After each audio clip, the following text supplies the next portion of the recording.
Hello everyone, good afternoon ladies and gentlemen. Welcome back to another PSA Explore event where we will be sharing 3 innovation opportunities surrounding the topic of physical and mental well-being of the maritime workforce, both onshore and offshore. And these 3 innovation opportunities are within the Smart Port Challenge 2021 run. And my name is Ning. I'm the program manager of PSA21. So the first 40 minutes of the session today will focus on 2 innovation opportunities. The first one being detection and prevention. Sorry, that one is for the next one. So we're going to focus on the first one, which is monitor, detect, and improve workforce physical and mental health in maritime and marine offshore. And this particular problem statement is being championed by a number of maritime organizations, and they include the Association of Singapore Marine Industries, ASMI, Hafnia, Workplace Safety and Health Institute, that's WSHI, Anglo-American, Cargill, and IMC Shipping.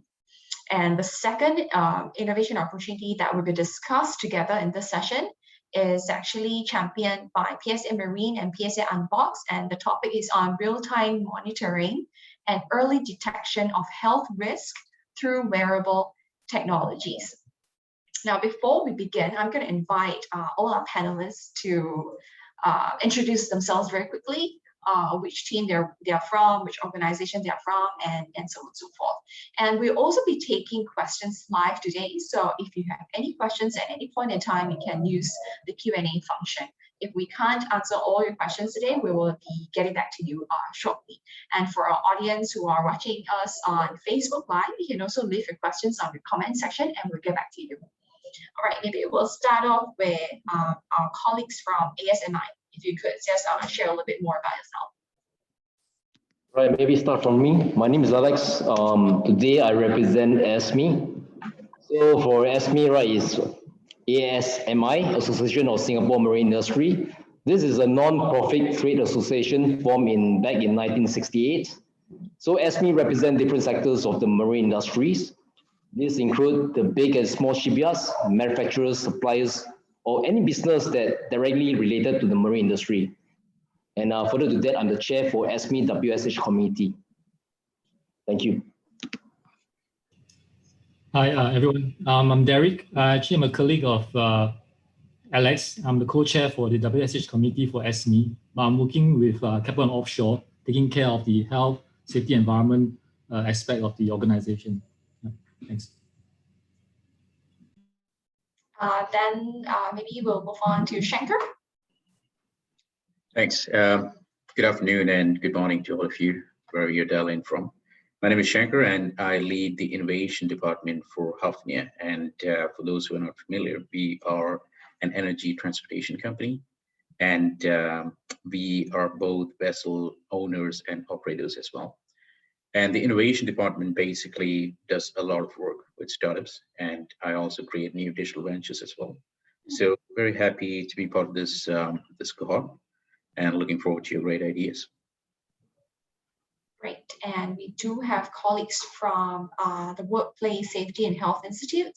If you could share a little bit about yourselves as well. Hi, maybe I'll start first. Hi, my name is Gerald. So Keith and I are both from the Workplace Safety and Health Institute, or called WSHI, under the Ministry of Manpower.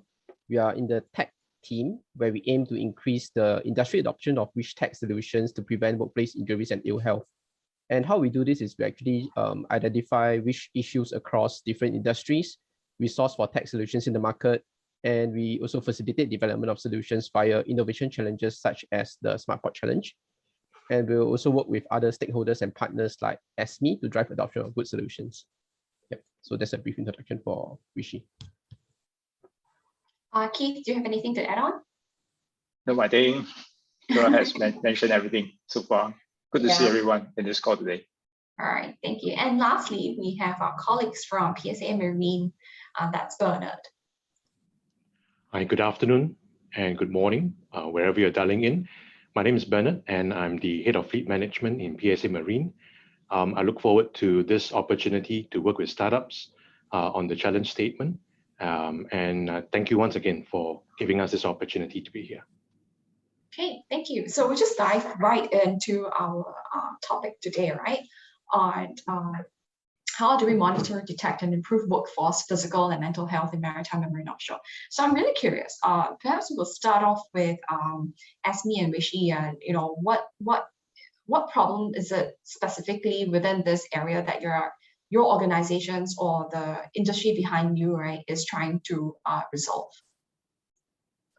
So maybe Ning, I'll start first. So from the Workplace Safety and Health Institute point of view, we have observed that the workers in this the marine industry, they are exposed to a risk such as noise, heat stress, severe weather, and working within confined spaces.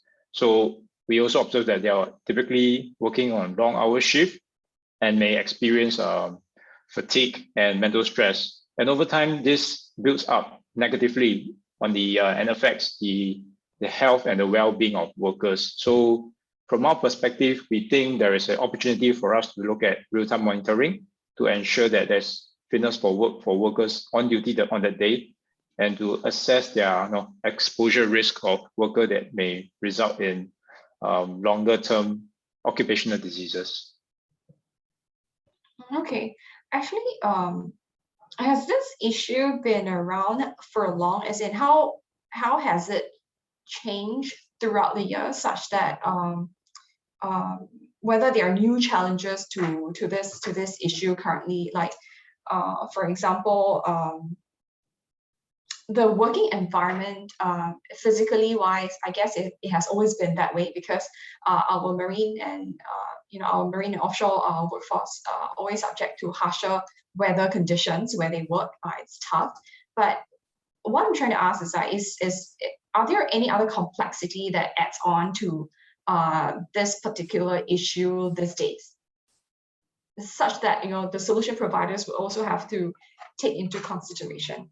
Yes. So I think one key factor is that the pandemic has accelerated all this risk altogether, and it has placed a greater emphasis on physical, mental health, and personal well-being. So we see there's a increased isolation that causes the level of stress and anxiety incurred in the workers, and prolonged effects do include like loneliness or depression.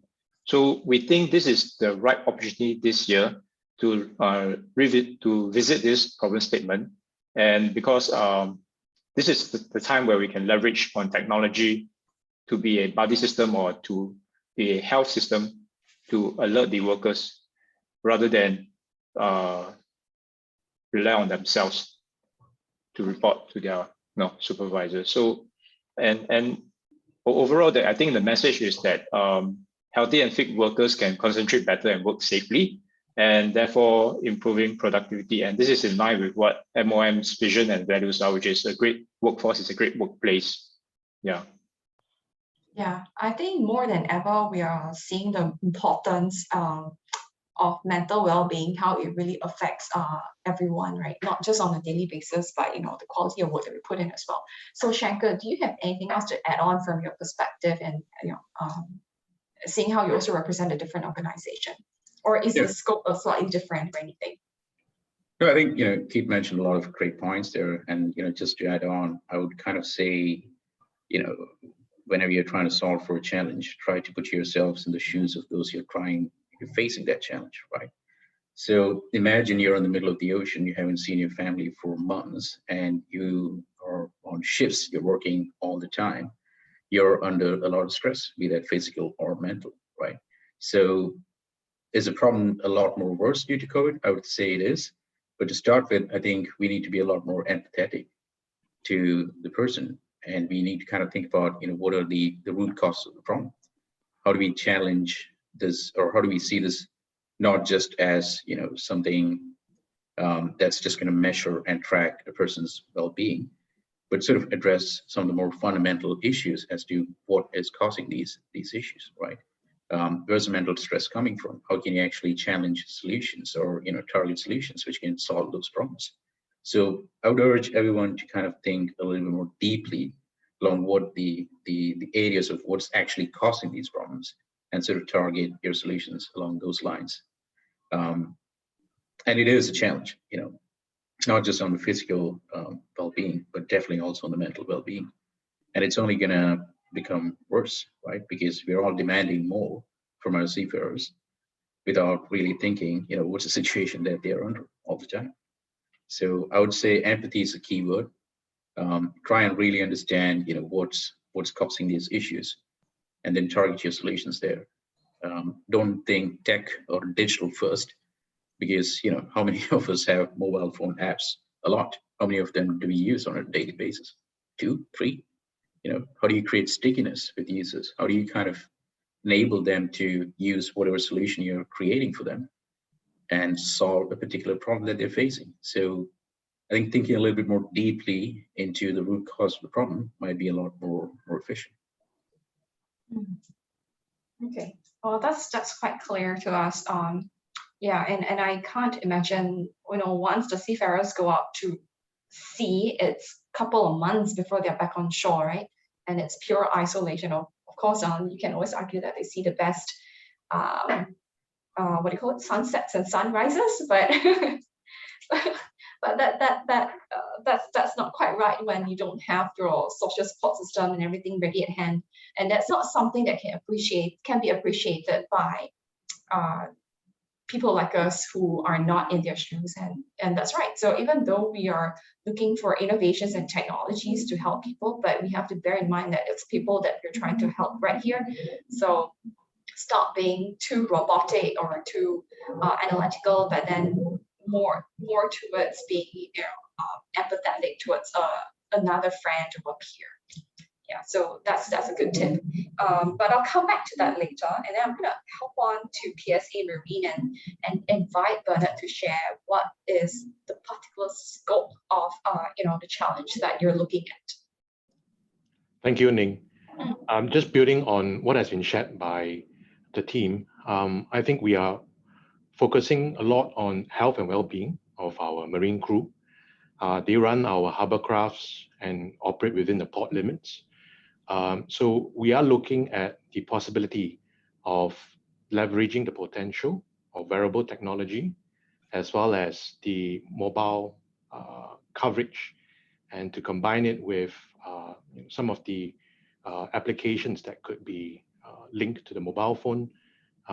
We are hoping to see some deployment of proof of concepts that could help us detect and enable real-time monitoring. Many of these hovercrafts, unlike the seagoing vessels, they are manned by 2 or 3 crew members at each time. So if we can detect or have early detection of any signs of conditions like heart attack or cardiovascular related, that can also allow us to respond in a timely and effective way. So that in essence is what we're looking for. So on your wearable, you mentioned quite a few times mobile phones. Besides mobile phones, are you looking at other kinds of wearables, or are you looking specifically at mobile phones? Well, the combination could come in both wearable technology that is either linked to the mobile phone through an application, or it could also have its own systems that allow for remote monitoring. So we are open to seeing how these ideas could address our challenge statement. Okay, so for PSA Marine, you're more concerned about physical health monitoring and detection. So I think there's one question that usually accompanies this kind of situation, right? So for if there's a solution that's being deployed and requires some kind of connectivity, would it be an issue for the particular target audience you're looking at, or rather the users you're looking at, which is people who are on the hovercrafts? That's correct. We reckon that in order for the real-time monitoring to be effective with minimal lag, so that we can also activate the response or the medical emergency plans. What we see is that these hovercrafts operating within the port limits allow us to also bring them back or activate resources to bring the crew who may have early signs of, say, for example, a heart attack, and bring them back to shore to seek medical attention. So, if you were to look at what we're looking for in terms of accuracy, we do understand that, for the proof of concept, we're looking at a range of about maybe 80 to 90% accuracy. And then we could also work with the startups to train the wearables to have perhaps maybe more effective detection algorithms and systems to raise the accuracy to a much higher level. So this is also something we're prepared to work with the startups. Okay. In your case as well, you're pretty sure, actually you're being very specific, and that's great, right? Because you know what you want to achieve, 80 to 90% accuracy. But does that also mean that PSA Marine already understands a range of health conditions that you would like to tackle? Maybe perhaps first. Thanks for that question, Ning. I think we remain open to suggestions or proposals from the startups. At this point in time, we're looking at perhaps maybe a certain range of health conditions. But if the wearable technology coupled with the systems and programs and algorithm that could also help us detect other types of health conditions, this would certainly be something we welcome. Okay, all right, thank you. Now back to WSHI and ASMI. So I would like to get you to elaborate a little bit more on the problem that you're looking at. So can you paint us a situation that you hope that the workforce or the workers could avoid if there is a particular solution that you have in mind? For example, because your problem statement is a little bit generic and wide, so I think it would help if you could paint the picture of like a situation that you hope the workers will not get into if we could deploy this ideal solution that we hope that the startups could come up with. Either one of you to start, actually. So, like for example, Shankar was pretty clear that it's his mental health that he's looking at, and PSA Marine's looking at physical health conditions. So what exactly are you looking for? If you could also share some. Maybe start from me, all right? For the health part, I guess that is a very broad word for health. So I break into three parts of health. One is the personal health, things like hypertension, hyperpressure, so and so forth. So for this personal health, some of them they are aware, that's fine, whereby you can allocate them for job rotation or job assignment basing on the chronic health. But some of them, they are not aware, right? So hopefully with these wearables or certain kind of detection is able to give themselves a telltale sign. Second part of health is we talk about occupational health. This may be quite straightforward. Things like fatigue, long hours, musculoskeletal, strain injuries, noise, vibrations, and all these being the employers or the occupier, we can make some changes, right? The last one is maybe a bit difficult. There's a mental health. Looking at the trend right now, we can see that there's quite a high number of suicide cases, right? So this mental health, how do you diagnose it? So we are pretty open to suggestions, whichever innovation product they have in place, and we are willing to get it on board and test bid it. Okay, Shankar, on mental well-being, I don't know, I just feel like it's a lot more difficult to, in my opinion, to detect and to identify, because it doesn't really quite show signs. Like, for example, if you've got heart problems, maybe your heart rate will be irregular or things like that. Your BP would be too high, that's probably an indication of something's wrong somewhere. But with mental health, it's really difficult. But would you be able to share, like, what are some of the typical signs that you would know of coming from your background and your work experience in that environment? What's the most common mental health that that particular group of people that we're trying to help with face? Yeah, look, definitely, I think I can't summarize that for the entire, the crew, right? Every one of us is different. So what you face would be different from what I face. So if you ask me, is mental well-being important? It definitely is. Just to clarify, I think it's not just the only thing that we're looking at. We're also looking at the physical well-being side of things, but I'll talk about that a little bit later. On the mental side, at least, early detection is important, but then primarily we should ask ourselves, what are the situations that they have to go through that I don't have to go through? So definitely loneliness is a big issue, right? You're not seeing your family. Maybe you're disconnected from people for a very long period of time. That would bring about issues which a lot of us, maybe on a day-to-day basis, don't have to face. There could be other challenges with, like what Alex was saying, working in a very high stress environment, with a lot of noise, a lot of, disturbance going on. Is that a challenge? It definitely is. Are there solutions out there which caters to those? So this is where I mentioned earlier on, right? You need to understand the person really well whose challenges you're trying to solve.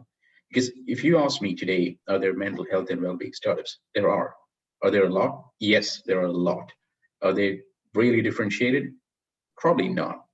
So what's actually going to stop me from, using one, right? Think about it yourself. Would you use one today? Because you're talking about the same case here. If I introduce systemized seafarers, would they adapt it or not? Probably yes, probably no. So you need to ask yourself, will I use this product? Because no one would voluntarily register for it, unless there's an actual message behind it. And they need to see the value of what this is going to bring to them as well. Just on the mental health and well-being. And just going back to the physical side as well, I saw Alex mention a point, which is on the muscular, skeletal issues, right? Very interesting point, because we actually did something along this a few months ago, where it is I call this a white space, right? So essentially, there are a lot of solutions out there. Let's say telemedicine, teledoctor for seafarers. What if you have a back pain? What do you really do, right? I mean, can you see a telehealth physio? That really doesn't exist with a lot of providers. So we launched a digital physiotherapy app for seafarers. And we are piloting it right now, sort of seeing what's the uptake on that. So they can actually sort of see a physio or solve some of these issues by themselves, because this is an area that's ignored by a lot of people, but it's actually one of the largest causes of grievances for our seafarers. So quite an interesting, white space, in my opinion. And I think that would be an area where we would like to see more activity coming in from startups. Don't come up with generic solutions that caters to a wide range of population, because that population is probably not your target audience. So for the population that you're talking about, are there any distinctive or special features that the startups would have to consider? Of course, we would have to go into a very deep dive and study about the targeted population that you're talking about, but just to give everyone an indication and a feel, is there any distinctive feature or that you would what sets them apart from people who are maybe based onshore or people like us? Yeah, so very simple example again is, know your audience, right? Yeah. The startup that we partnered with, funny enough, has got absolutely no maritime background. It's an app that you can download on your iPhone any day and use it for any use. It's a B2C product, right? We found out that for people who are remotely based, who are not, let's say, who doesn't have any immediate access to see a physio, it's a lot more easier for them to use this, because it does, what does a physio do? If you go and see him or her, they prescribe exercises. They cannot prescribe medicines, really. So, it's the same as watching these exercises on a video and trying to do it yourself. So understand about what are the issues and what are the circumstances where your user is, and then try to create products along those lines. And I do understand that your startups, you cannot always particularly narrow down too much, because you need more wider variety of audience to sell your products to. So it cannot be 100% match to one particular user group or personnel. But maybe also don't try to make it too generic. That's what it's a fine balance, really. But to be honest, the workforce, the size of the workforce of the maritime industry is not small. There's so many people who are offshore at one point in time, right? So that's a pretty huge market, actually, and it's a very real problem. whether it's physical conditions, physical health issues, or whether it's mental well-being, or it's something that's like a back sprain and everything. Those that's got to do with physiology. Yeah, and So, then just think about remote workers overall, right? Because then that increases your pool size to a lot of other industries as well. So that makes a lot more sense for your VC, maybe. Yeah. Hi there. I mean, thank you, Shankar and Ping, for your very interesting discussion. I just wanted to add a little point coming from a PSA Unboxed innovation perspective, and having seen so many different solution providers out there. I think there's a distinct requirement in our industry about keeping our hands free. I think that's one of the key things that we would really like to see an innovation on. A lot of wearables are maybe a little bit bigger and bulky and requires us to carry or maybe wear something on our arms and on our limbs and things like that. So on that note, I think the form factor and the innovation has to be there, where we keep our hands free to be able to operate our craft safely, right? And to make sure that we are able to access ropes, climb ladders, and whatnot. Yeah, that's a very important point that we wanted to note. The second thing is about a lot about what our industry needs. Are actually quite a crossover from what construction industry actually sees as well. When you work in confined places and also in tight corners and things like that, I think that's something that we should all take note of as well. Yeah, thanks. Add maybe one more to that list, Daniel, maybe the mining industry as well. Thank you, Daniel. Indeed. That's Daniel Lin from PSA Unboxed, and it's right. So I think what we're looking for is not really a startup that is already existing in maritime. Not necessarily. We're giving a shout out to all the startup founders, tech entrepreneurs. If you have a current product or technology that can be tweaked into a particular situation, that's befitting our organizations here today, and that's what we're looking for.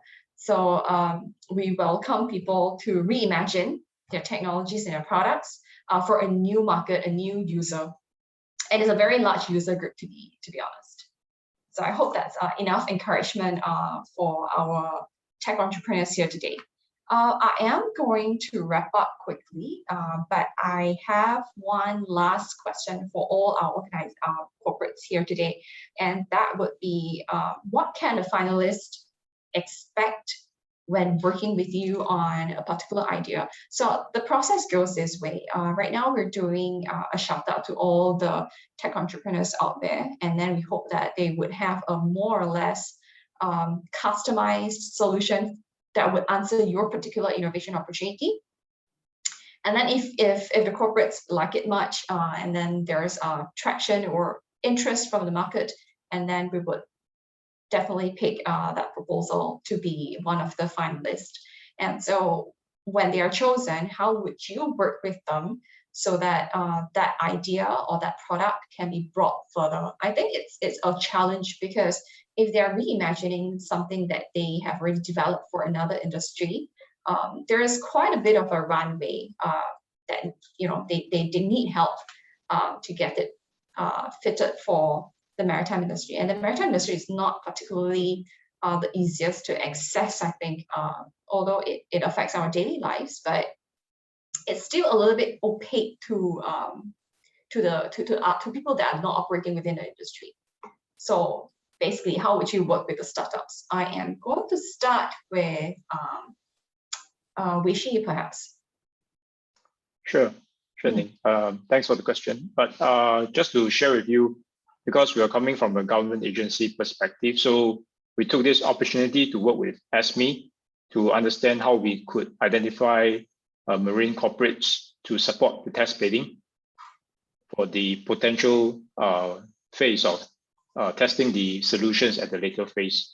So yeah, I believe once we have those solution proposals coming up, and if we have something that is really suitable, that meets our objective and requirements, I believe Alex, Derek, we should be able to sit down and identify where can we test them, and who can we get those data from. Okay, so that's very clear cut. So what you can bring is more people with the same problems and get them together to test it. Okay, I guess that's rather clear. What about Shankar? Yeah, sure. So we have two models usually. So one is a generic open innovation partnership. So if there's an interesting startup and you already have a product and you kind of want to see if you simply want to partner with us, obviously we can help you with the required technical knowledge. Also with our crewing team involved as well. You can sort of see if how do we fill some of the gaps essentially from the tech product market fit. That's something we can do. We are also open to, in certain cases, if the problem is large enough and we do see a potential for the overall industry, we sometimes also create startup partnerships or new ventures as well in that side. Not necessarily always for equity, but again, we have different partnership models. If you go to our website, there's a page on innovation partnerships, and you can read a lot more about what are some of our existing partnerships. So you'll get a very good sense of how do we structure these. That's very interesting, actually. Very structured. And I think for the entrepreneurs who are in the Singapore scene, you're probably not a stranger to, or rather a PSA Unboxed, not a stranger to most of the maritime startups. But perhaps Bernard or Daniel could also share a little bit more about how PSA Unboxed typically works with startups of interest. Yes, definitely. Well, in PSA Unboxed, we actually work, we're the corporate innovation and the venture capital arm of PSA International. So we work very closely with our BUs, our business units, partners like PSA Marine, and actually look into the investments of the startups and also finding useful niche use cases for our business units. So I think from a startup community perspective, we also looked at various kind of seed investment to actually support this kind of trials. And internally, we do have a program called DSETS, which actually supports pilot testing and try hard, fail fast kind of solutioning, so that we can better understand and we so-called co-share the risk together with you. Right, it's a risk-sharing venture. So that is the mindset that we adopt, because we want to encourage innovation, and through innovation, there's a bit of risk, and we will share the risk together with you to come up with a good solution for our industry. Bernard? Thank you, Daniel. I think just building on what Daniel has shared, I think we are able to provide a very close support to the startups that are interested to take on the challenge statement through test bidding, through even very quick iterations of what works, either in a form factor or perhaps maybe in how the device communicates with the operation supervisors back ashore. I think we are looking forward to perhaps even testing various proof of concepts. I mean, there can be either the device perspective or can be the application perspective. What we can give is the user experience. And I think in most of these products, the user experience is also a key attribute to the success, or whether it will be accepted by the end users. So yeah, that is what I have to share. The beauty of this, of having these corporates, you guys on board, is that you bring technology, not by technology expertise, but you bring domain expertise, right? And that is something that is a greatest asset that a startup entrepreneur would need to have in order to have a successful product being launched, because you need to know your end users well. You provide the users, you provide the domain knowledge, you provide the environment, and some of you provide initial funding as well. That's always an added bonus to startup founders out there. But I think the biggest hope really is being able to understand and know a particular industry or even a segment of it very deeply, so that you ensure your product, whatever you create, whatever you tweak, would work for the end users. And that's always great. I'm just going to ask one last question, right? And I know Shanker's already shared that you guys just tested this particular app on addressing, muscular, not really diseases, but then discomfort, I would say. So are there any other solutions that the rest of you have tried before, but you still find gaps? And if you could share what those gaps are, I think that would be very helpful to the startups out there that could be interested in your problem statement. So maybe we'll start with Unboxed or PSA Marine. Thanks for the question, Ning. So far, we have tried fatigue detection and monitoring systems. And the one that we tried has worked very well. And in fact, we have actually adapted and installed quite a number of that system on board many of our hovercrafts, which is also the reason why we are moving on to this challenge of tackling the physical health conditions, because we think that this is an area where we need to perhaps step up in terms of the efforts to look for possible solutions out there in the market.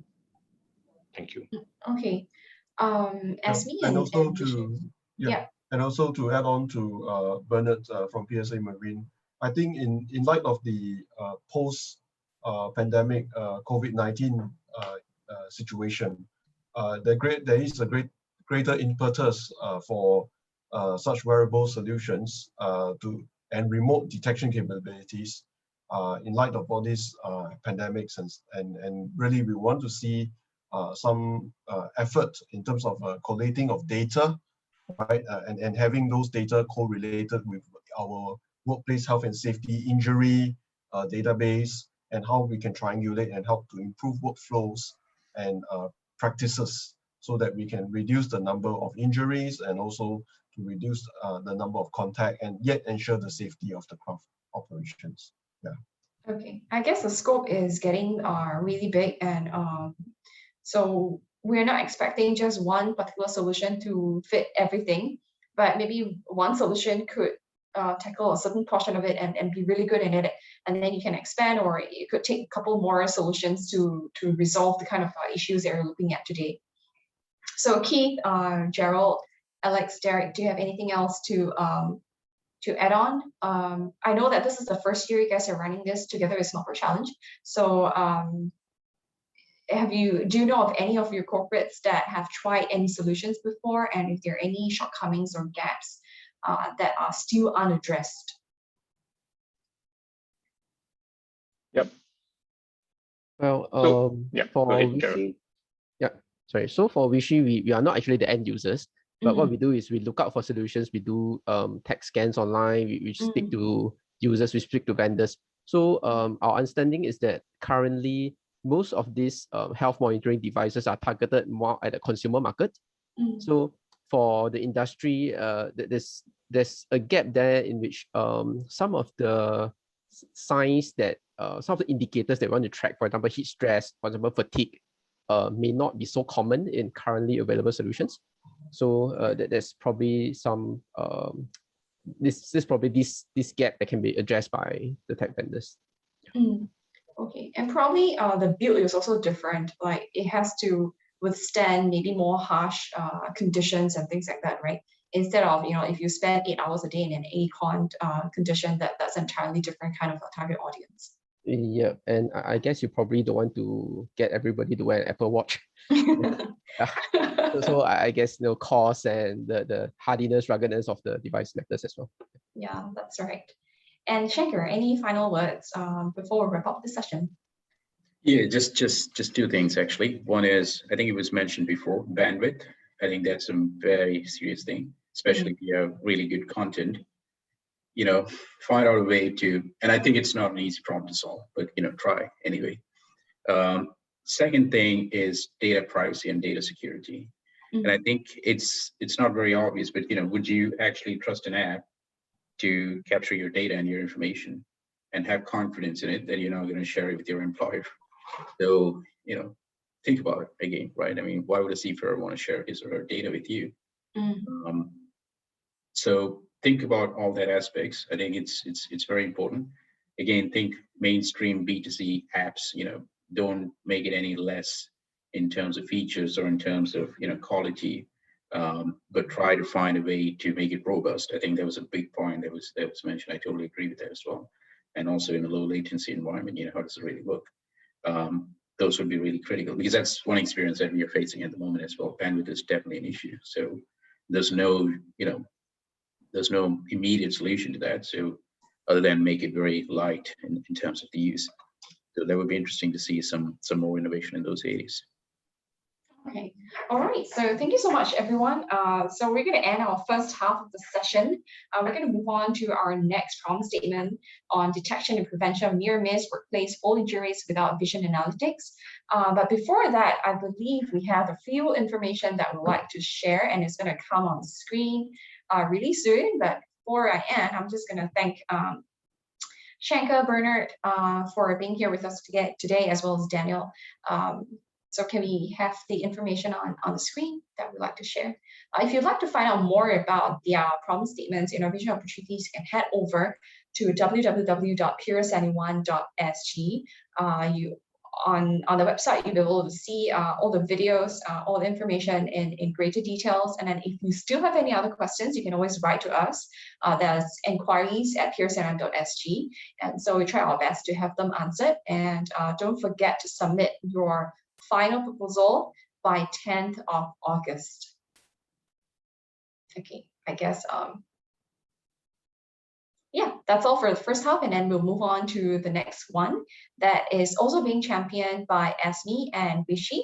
On top of that, we also have BOPAC and Anglo-American. All right, so on this problem statement, Keith, Derek, Gerald, Alex, what can you tell us, or what would you like to share? What are you looking at specifically for this problem statement? I'll start first. Okay. Yeah. So maybe I'll illustrate a bit based on our national stats report. Okay. It's an annual thing that's generated by MOM. So this year we have observed that actually throughout the many years, slip trip falls is one of the highest ranked injuries amongst major and minor injuries across industries. So in the marine sector, it is actually ranked first in the major injury section and second in minor injury based on 2020 stats. So is there a reason why?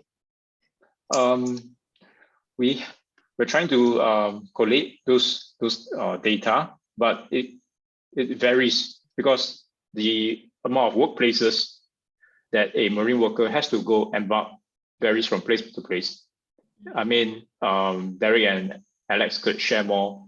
I mean, in the shipyard, they move around places and they're very mobile. So there's a lot of hazards, and being put around that could be a potential problem for the worker. Maybe just add on this, like what you just mentioned, the work environment is a challenge because we work under the sun, and especially the downpour in the last few days, you will have practically slippery grounds on board the vessels in the fabrication areas. Added with some of the vessels, we have some oil stains, and that could be a real risk about tripping and falling or slipping while the workers are working. And in recent year and last year with the COVID, with the workers being locked down in the dormitories, when they come back to work, they also have that mental health concern that actually affects their alertness. It creates some kind of distraction in the work. It could be also a risk for them because they could be thinking of their loved ones back home, and that could affect their mental alertness when they are walking or working in the yard. So these are some of the challenges that we hope, the startups could help with the early detection devices or the wearables. They can help us to use and help us to sort of preempt such situations from developing. Just add on. Okay, so you're looking very particularly at near-miss fall injuries. And the causes could be like sometimes there's a lack of situational awareness.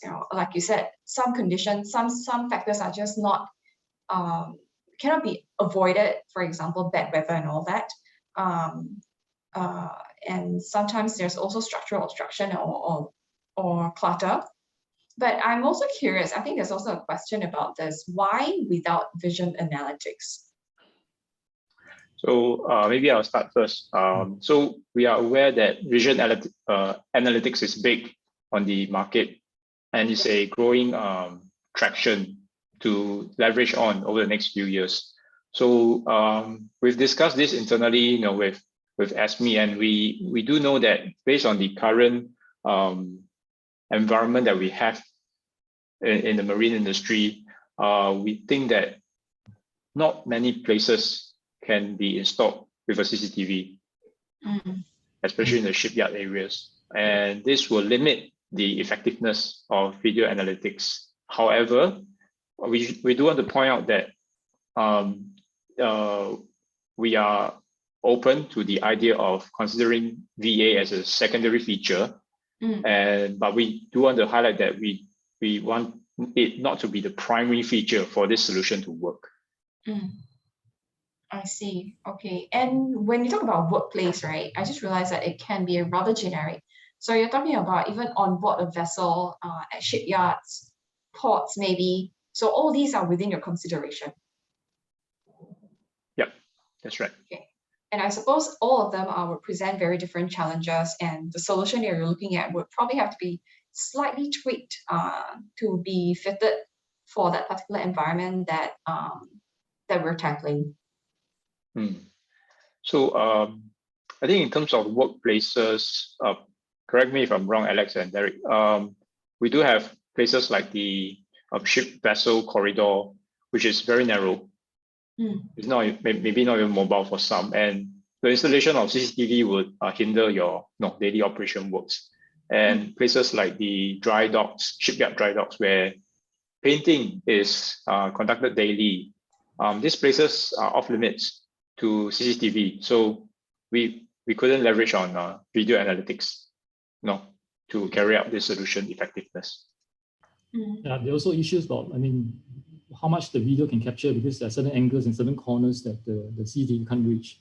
Because of the way the work is being carried out, we have structures, we have corners, we have pipe spools, we have different decks and confined locations. So CCTVs cannot reach every single corner that workers are being deployed. So the issue of video analytics, there's a limitation to that, as well as the sensitivity and confidentiality of the locations that workers work on. Yeah. Okay, yeah, so there's the impracticality, due to the design of the workplace itself being a challenge, and there's also security and safety issues that, typically, you cannot just walk into a shipyard or even a port, right, just like that without passing through the security and without passing through the security checks and all. So those are top two concerns when you are considering a particular solution to deploy. I would like to ask this question. Have you tried any solutions before? If yes, if you have, then what are the gaps in some of these solutions? To be frank, as what Gerald mentioned previously, we've been scanning solutions that can tackle slip, trips, and falls. But so far, the solutions that we've seen out there, they only are only implemented after the incident has happened. So it's something that you react. So can you share a little bit more about it? Like, what do you mean? Like, it's only implemented after a situation has happened? Let's say a fall has happened, and then you have a supervisor that responds to the situation. So that's something, that's a count towards a slip, trip, fall injury number already. So we want to go even earlier to prevent or to even early detect that near miss, so that something or somehow that hazard can be resolved before the next person or the next incident can happen. Would you, I'm just coming from the point of view of a startup, then would you be able, if I have something, right, if I'm trying to brainstorm with you, then would you be able to identify the locations of this very dangerous places that, structurally you just cannot change, because that's how a ship is supposed to be like, and you cannot make the corridor or whatever any broader, right? So it's already fixed at that size. You cannot do it that way. Or like there's just this really sharp corner, but you just cannot change it.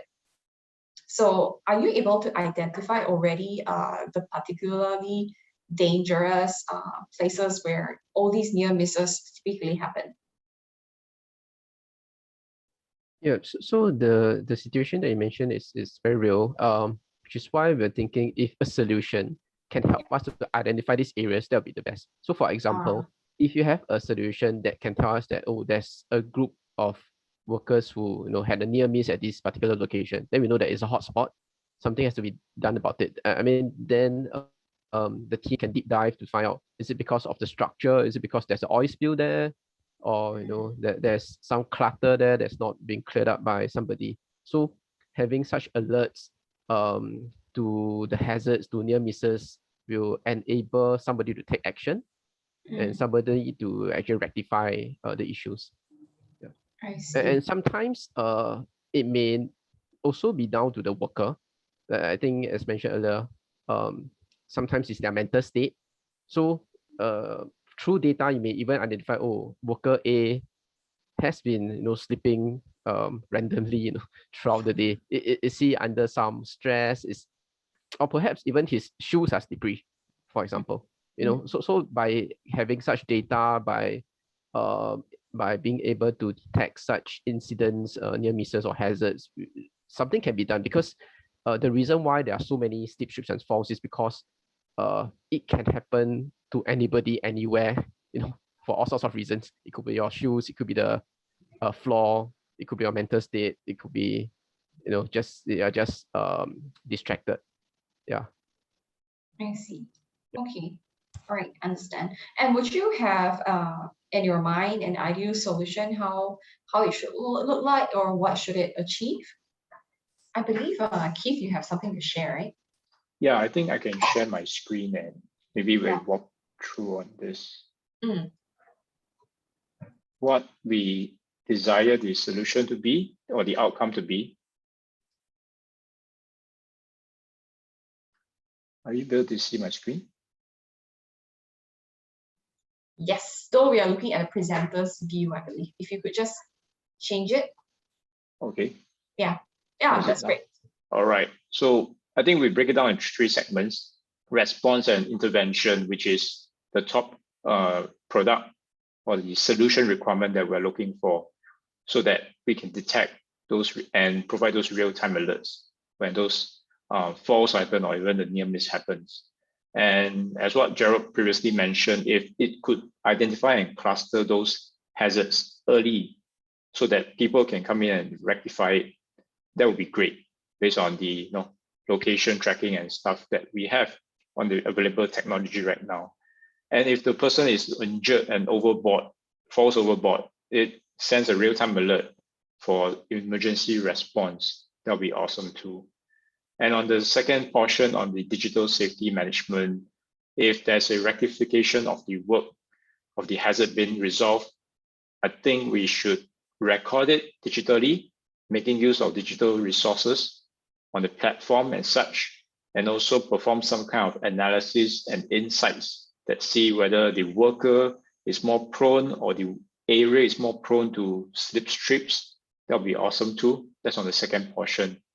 And on the last bit, we are aware that in the marine industry, it has to withstand this intrinsic safe, so that it is applicable across various areas of use. So we are targeting that if it can achieve a zone 1 safe, it should be awesome already. But if it's going for zone 0, that will be desirable also. We're not hoping for that, just a checkbox. And lastly is the harsh and rugged conditions that this thing has to withstand, this solution has to withstand. Yeah. I see. Well, that's very clear actually. So you're looking at, well, if an injury does happen, there is one way to record it. And if multiple of those happen, there's one way to analyze the pattern of what has been happening. And then so there is some kind of an alert to, I guess, the supervisor or the command center, such that resolution can take place. And then after that, you continue to monitor whether or not that particular location remains dangerous, or it has already been completely resolved. Spot on. that's how you want it to happen, right? But Yes. installing CCTVs are currently not advisable and not really practical, because even then it doesn't cover all corners for the workplace that you guys have in mind. And then on the solution itself, it has to be compliant. I mean, first of all, it has to be safe because of the nature of the workplace. That's right. Because we also want this solution to be used by all workers, regardless of your job nature. So in particular, like painters, they are exposed always to chemical paint. So they're always in a zone 0 or zone 1 kind of a situation. So that doesn't allow them to wear this device if it is not intrinsic safe classified. So we don't want to omit them. We also think that they are equally important. Every worker is equal. So everybody should have a fair opportunity to have that access to this solution. I see. Yeah, this is a very different environment. So it's not like you wear a watch and can walk around unless that watch is safe for those areas. That's right. So you're not quite sure whether or not it's a wearable that is being issued to everyone who is entering this workplace, or it's something that you install at the actual physical environment itself. So either one could do, is it? Yes, or is there a particular preference? We're quite open to options, because this is the time where we have brainstorming sessions and ideas come flowing in. So we are not eliminating any kinds of possibility. I see. Okay. All right. That's actually very clear for us. Do you have anything else that you'd like to add on? I think that's all I have from my side. Yeah. Okay. Anyone else? A bit for me.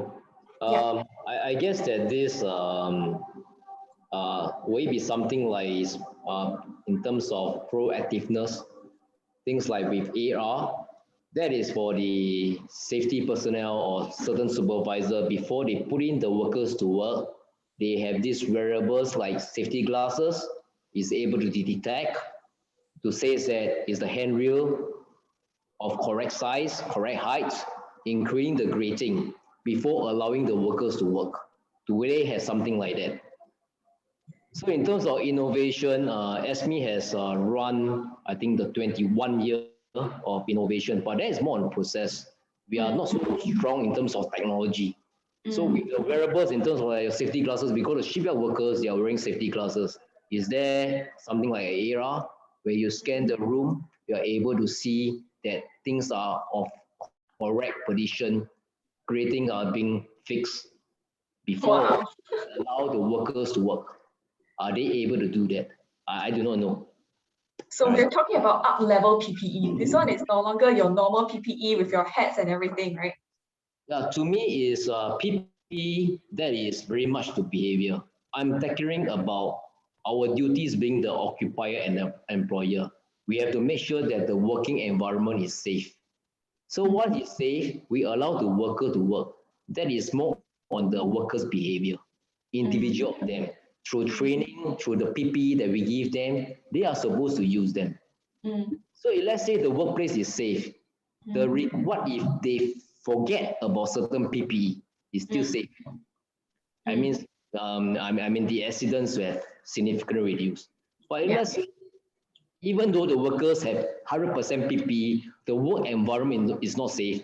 I don't think so that the employer or the supervisor should allow the workers to work in that kind of environment. So I think the primary first thought of mind is the work environment. Is there something like a wearable you're able to scan through, including the grating, including the handrail? Because for the handrail, there is certain requirement for us. You know, too short, you can trip and fall over. Too high, you can slip in between. So things like that. So I do not know whether the startup companies, they have this type of technology or not. If not, then the shipyard will keep thinking about processes, as what I think Danny has mentioned. We try our ways to reduce the exposure rate of the workers. Once are able to reduce the exposure rate, the accident rate eventually will reduce by half as well, right? So we come up with the technology, whether the startup company have this kind of technology or not. That's one of the potential solutions. There could be other things, right? Using your five senses to help reduce risk, or to help remind us of potential risk.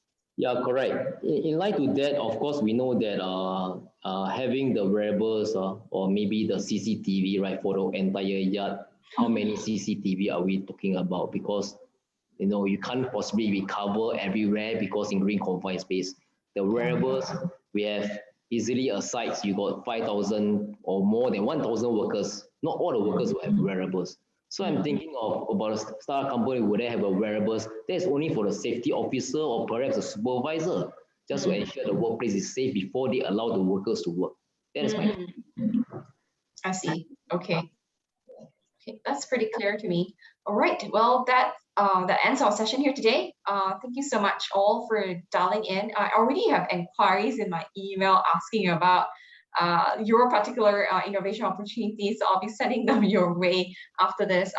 So for those of you who didn't get a chance to ask questions, you can still send them in to enquiries@pure71.sg. All right, and we have some more information to share with you, and that's going to come right up on the slides. Yeah, so if you want to explore innovation opportunities, you can scan the QR code that's on the left. And then if you want to put in an application already or looking at how to put in an application, there's a QR code on the right. And then the deadline to apply is actually 10th of August. And we also have another one that's upcoming this Friday on the 16th, where we will be talking to Tata NYK and a couple more corporates on, you know, automated underwater cleaning and polishing of purse spaces, as well as looking at more cost-effective and efficient ways to clean cargo holds. And you can register for this session by scanning the QR code. And happening tomorrow is actually InnoFest. InnoFest and Elevating Founders, which is the official startup event for ATX Singapore, and that's starting tomorrow all the way until 16th July. And do tune in on the 15th of July, 4:35 p.m., where you will be hearing from a panel represented by MPA, Wilhelmsen, Innoport, and two of our PSA21 SmartPort Challenge alumni. And the topic that they're discussing about is actually a drop in the ocean, how a maritime innovation ecosystem creates a ripple for startups. And that is happening on the 15th of July. We also have about 9 of our startups, and some of these are actually our alumni. They will be exhibiting at InnoFest as well. And you can, if you're interested, you can go on, sign up for InnoFest. It's completely free and have a look. Anyway, this is the startup event and startup festival that's probably most happening this year. So for those that are tuning in, do sign up for InnoFest. It's completely complimentary, and there's a whole lot of startups for you to visit and content. Yeah, so I hope I'll see you around at InnoFest, which is starting tomorrow. Okay, so that's all. Thank you, guys. I'll see you again probably on Friday. Sure. Thank you, Ling. See you. Bye-bye. Bye-bye. Bye.